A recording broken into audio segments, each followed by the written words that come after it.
Guys, ngeri guys ini guys. George Soros ini pasti akan menangis. Kenapa? Karena Prabowo akhirnya berhasil meniadakan demo buruh dan akhirnya menggantikannya dengan perayaan May Day di Monas. Dan Benix belum?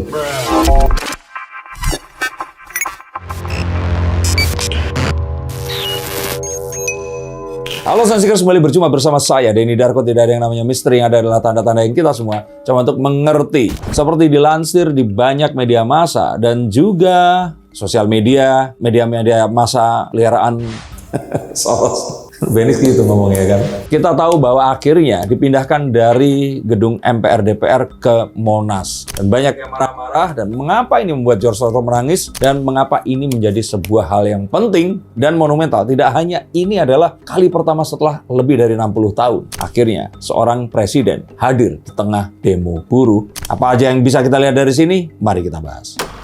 Ini sebenarnya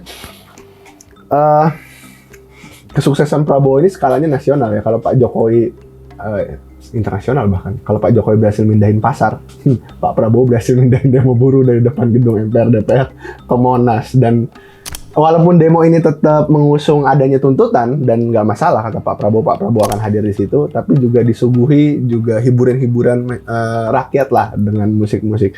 Tapi poin pentingnya adalah lantas apakah ini memang yang dilakukan oleh Pak Prabowo ini jangan-jangan jebakan kedamaian agar orang-orang nggak banyak protes, atau mungkin memang beliau pengen lebih dekat dengan masyarakat dan mendengar secara langsung tuntutan dari para buruh ini.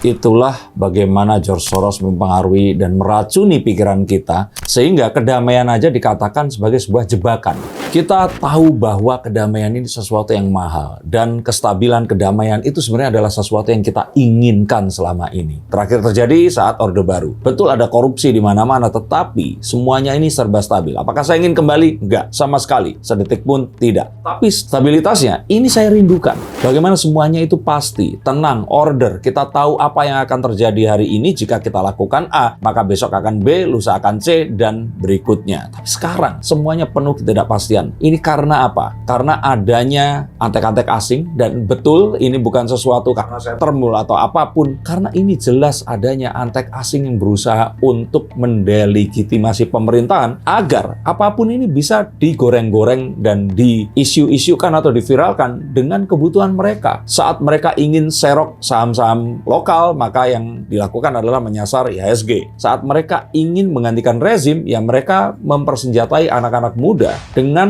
viralitas hal-hal yang dianggap melanggar demokrasi, HAM, lingkungan, dan hal-hal yang lainnya. Dan kita tahu bahwa demo buruh ini adalah satu hal yang mungkin kalau saat saya mungkin lebih kecil dulu ya, itu nggak melihat ada satu hal yang sampai terjadi sebuah kerusuhan. Tapi sekarang setiap saatnya ini selalu ditakutkan terjadi kerusuhan dan juga adanya anarki. Dengan hal seperti ini kita tahu bahwa sejatinya demonstrasi ini adalah upaya untuk menyampaikan pendapat, karena pendapat yang tidak didengar, maka kalau pendapatnya sudah didengar, saya pikir demonstrasi harus ya dirubah menjadi cara yang lebih damai dan tidak berpotensi untuk jadi anarki. Mas, tapi walaupun Pak Prabowo berjanji akan datang ya, walaupun di 2025 juga Pak Prabowo datang ternyata di May Day ini atau perayaan Hari Buruh ini. Tapi apakah benar pada akhirnya jika beliau datang akan bertindak dengan mungkin tuntutan-tuntutan yang dibawa masyarakat ke sana gitu? Pak Prabowo bahkan tidak hanya menjanjikan saja, tetapi beliau sudah langsung menyampaikan ada Satgas PHK agar kalau ternyata terjadi pemutusan hubungan kerja ini dilakukan secara adil, dan juga adanya perhatian kepada para pengusaha untuk tidak sembarangan PHK karyawan mereka. Lalu adanya Dewan Buruh Nasional kalau tidak salah ya, yang mereka ini memiliki juga tujuan untuk membantu kesejahteraan buruh yang ya saat ini pun masih tetap diperjuangkan oleh para buruh ini tadi. Dan hal lain yang kita lihat ini tidak hanya janji, tapi sudah dijadikan sebuah platform dengan pembentukan hal-hal yang tadi saya sebutkan itu tadi. Silakan googling, tapi yang paling jelas di sini adalah Pak Prabowo hadir secara langsung mendengarkan, dan kita lihat semuanya terjadi dan baik-baik saja. Maka artinya ini mungkin adalah satu hal yang harus diulang lagi di tahun depan, dan tidak ada sekali lagi itu tadi potensi untuk menuju terjadinya anarki. Oke, tapi keberhasilan Pak Prabowo ini sebenarnya menarik karena apa ya bahasanya? Sebelum May Day ini kayak Pak Prabowo ini kejar target, karena sebelumnya ada reshuffle menteri, Pak Jumhur ditunjuk sebagai menteri apa? Lingkungan hidup. Menteri Lingkungan Hidup, dan dia juga berasal dari kaum apa ya kalau kita bilang proletar ya, Pak Jumhur. Bukan, kita nggak bisa prolet, tapi membela para buruh dan juga para pekerja yang marginal ini tadi ya. Dan termasuk Bung Rocky juga kan arahnya di sana. Terus habis itu ada kesuksesan Pak Prabowo di hari ini yang menggeser demo buruh. Apakah ini memang maksudnya rencananya sudah dari jauh-jauh? Ini satu hal rangkaian strategi yang dilakukan oleh Pak Prabowo, dan kita patut juga acungi jempol karena ini adalah strategi yang cukup cerdas, juga bisa memfasilitasi dan memberikan sebuah gambaran Pak Prabowo ini mendengarkan. Kita tahu Jumhur Hidayat ini adalah tim pemenangan Anies Baswedan dan juga Caimin kemarin, dan Pak Prabowo meninggalkan itu, memasukkan beliau. Dan kita tahu bahwa Rocky Gerung dan Syah Ganda Nainggolan ini adalah tokoh-tokoh yang pasti akan vokal dan pasti tidak akan nurut begitu saja kepada pemerintah. Oke, apakah ini bisa dibilang maksudnya sebagai sebuah langkah kesuksesan dari pemerintahan Pak Prabowo yang misalnya menciptakan pemerintahan dengan gaya rekonsiliasi termasuk kepada para buruh ini juga? Ya ini salah satunya seperti itu, dan menunjukkan Pak Prabowo ini memang mendengarkan dan mau untuk berdiskusi secara langsung. Maka ini adalah sebuah hal yang harapannya tidak hanya simbolik, tapi akan bisa merubah dan menaikkan kesejahteraan buruh yang selama ini selalu diperjuangkan. Dan nggak hanya menjadi momok bagi pengusaha yang setiap tahunnya buruh itu selalu minta gajinya dinaikkan. Dan ini semua terjadi karena juga sesuatu yang masuk akal, adanya inflasi ekonomi yang memang terjadi hampir setiap tahunnya. Mas, tapi ya udah kayak ini Mas ditegasin sih. Tapi ini juga di-syuting sebelum May Day terjadi ya. Ini kan di 30 berarti ya. 30. Tapi menurut Mas Denny dengan cara maksudnya menyajikan hiburan dan juga dipindahkan ke Monas, apakah ini cukup efektif untuk menghindari maksudnya gesekan-gesekan, keributan-keributan yang akan terjadi? So, walaupun ini dalam rangka tetap ada tuntutan kan, dan ya nggak apa-apa. Saya pikir iya jelas.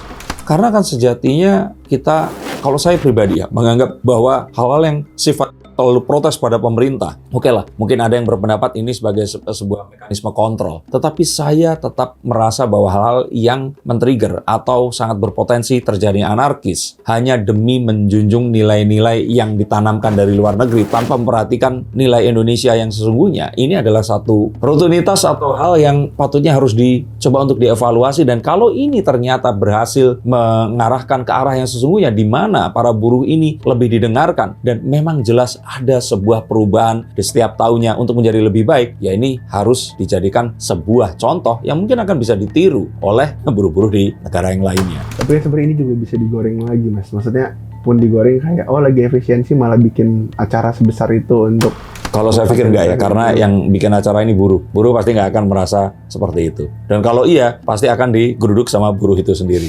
Coba saja kalau berani. Tapi maksudnya apakah maksudnya ini pasti kekhawatiran Pak Prabowo untuk menghindari gejolak, nggak cuma di saat demonstrasi nantinya ya, maka dipindahkan ke situ, tapi gejolak di media sosial juga. Lantas ini juga akan efektif untuk menahan gejolak di media sosial nggak? Maksudnya dengan segala narasi apa tadi, government shutdown? Ya, government shutdown yang dilakukan Tempo. Saya pikir media-media asing peliharaan Soros ini, kata Benix lah ya, ini kalau saya pikir akan tetap berusaha untuk melakukan agitasinya. Dan ini akan juga berusaha terus dihembuskan. Biasanya kalau seperti ini kan mungkin saja, saya nggak tahu, apakah jangan-jangan dugaan saya ini ada harapan terjadinya kecelakaan dalam demonstrasi yang akan bisa diunggah sehingga akan menjadi sebuah kerusuhan yang akan terjadi nantinya. Ini adalah hal yang patut juga kita waspadai karena kita tahu bahwa keberhasilan ini tentu saja nggak akan biarkan begitu saja, dan mereka ini pasti akan mencoba menyerang dari arah yang lainnya. Saya pun tadi sempat melihat ada juga orang-orang yang selalu ada di balik ini itu mengadakan nonton bareng. Kalau nggak salah nonton ada film yang baru ya, Pesta Babi kalau nggak salah. Dan ini sesuatu yang saya pikir ya di momen-momen seperti ini mereka itu berusaha untuk menimbulkan amarah dan juga berusaha untuk kan jiwa pemberontakan yang ada di masyarakat. Maka harus hati-hati. Dan maka kenapa ini disebut sebagai demo berjilid-jilid? Karena setiap saat selalu berusaha untuk kalau ada demo terjadi kerusuhan yang akan bisa digunakan sebagai alasan untuk menjatuhkan rezim yang berkuasa. Tapi tensi di internet juga tetap nggak menurun. Buktinya tadi Tempo sempat posting apa? PHK. Iya, PHK itu kan. Nah, ini kan sesuatu yang memang sengaja diangkat untuk ditakutkan, tapi langsung dibalas dengan pemerintah melakukan Satgas PHK itu tadi. Dan sejatinya kita harus tahu bahwa apapun yang menimpa kita, ini juga menimpa saudara-saudara kita di seluruh dunia. Ini nggak Indonesia saja yang gara-gara diperintah Prabowo dan terus kondisinya seperti sekarang ini. Di seluruh dunia ini sama. Semuanya juga dalam kondisi yang krisis. Bahkan, seperti yang dikatakan Pak Prabowo, Indonesia ini masih relatif paling aman. Maka yuk kita jaga kondisivitas ini dan tidak ikut untuk menaikkan tensi, mengomentari dengan yang tidak pantas di sosial media, dan memanaskan situasi sehingga terjadi kerusuhan yang berpotensi menimbulkan korban jiwa. Menurut kalian seperti apa? Apakah kalian juga demikian di daerah asal kalian? Dan apakah demo buruh di kota-kota kalian ini sudah menjadi perayaan juga dan tidak ada lagi potensi kerusuhan atau kekisruhan yang terjadi? Dan betulkah jika ini dilakukan akan bisa memangkas potensi kerusuhan dan kekisruhan yang terjadi nanti? Tuliskan di kolom komentar bawah ini. Terima kasih. Sampai jumpa dan salam.